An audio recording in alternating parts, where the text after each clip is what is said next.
মসজিদ ছাড়বো না, মসজিদ ছাড়বো না,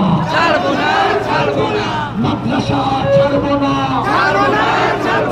কবরস্থান ছাড়বো না, ইডেন গার্ডেন ছাড়বো না, মোহনবাগান ছাড়বো না, সন্ত্রাসবাদী আরএসএস ভারত থেকে